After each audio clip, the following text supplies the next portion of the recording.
രൂക്ഷമായി തുടരുന്ന കാട്ടാന ആക്രമണത്തിൽ പ്രതിഷേധിച്ച് കാന്തല്ലൂർ പഞ്ചായത്തിൽ 3 ദിവസമായി നടന്നുവന്ന രാപ്പകൽ സമരം അവസാനിപ്പിച്ചു.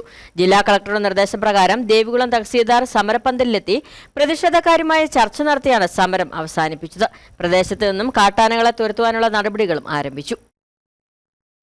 മറയൂർ കാന്തല്ലൂർ മേഖലകളിൽ നിലനിൽക്കുന്ന കാട്ടാന ശല്യത്തിന് ശാശ്വത പരിഹാരം വേണമെന്നാവശ്യപ്പെട്ടായിരുന്നു പ്രദേശവാസികളുടെ നേതൃത്വത്തിൽ കാന്തല്ലൂർ പഞ്ചായത്തിൽ രാപ്പകൽ സമരം നടന്നു വന്നിരുന്നത്. പയസ് നഗറിലെ ഫോറസ്റ്റ് സ്റ്റേഷന് മുമ്പിൽ നടന്നു വന്നിരുന്ന സമരം അവസാനിപ്പിച്ചു. ജില്ലാ കളക്ടറുടെ നിർദ്ദേശപ്രകാരം ദേവികുളം തഹസീൽദാർ സമരപന്തലിലെത്തി പ്രതിഷേധക്കാരുമായി ചർച്ച നടത്തിയാണ് സമരം അവസാനിപ്പിച്ചത്.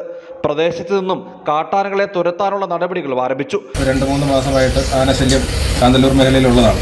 എല്ലാ ദിവസവും തന്നെ മറയൂരിലെ കാന്തല്ലൂർ റേഞ്ചിലെ സ്റ്റാഫുകളും RRT സ്റ്റാഫുകളും നിരന്തരമായിട്ട് ഇവിടെ വന്ന് നമ്മൾ ആന ഓടിച്ചുകൊണ്ടിരിക്കുകയാണ്. പക്ഷേ ആനകൾ ചുക്കാലി കാടുകളിലേക്ക് പോകുന്നു, പിന്നെ നമുക്കൊന്നും ചെയ്യാൻ പറ്റുന്നില്ല. അപ്പോൾ ഇന്നലെ നമ്മുടെ ഒരു നേതൃത്വത്തിൽ നടന്ന ചർച്ചയുടെ അടിസ്ഥാനത്തിൽ അപ്പോൾ നമ്മൾ ഇന്നൊരു ഡ്രൈവിംഗ് ഓപ്പറേഷൻ പ്ലാൻ ചെയ്യണം. നമുക്ക് സമയം കിട്ടിയിട്ടില്ല, പക്ഷേ ചുരുങ്ങിയ സമയം കൊണ്ട് അദ്ദേഹത്തിൻ്റെ നിർദ്ദേശപ്രകാരം വ്യക്തമായൊരു പ്ലാൻ തയ്യാറാക്കിയിട്ടാണ് നമ്മൾ ഈ ഡ്രൈവിംഗ് തുടങ്ങാനായിട്ട്. പ്രതിഷേധക്കാർ ഉന്നയിച്ച ഒട്ടുമിക്ക ആവശ്യങ്ങളും സർക്കാർ അംഗീകരിച്ചു.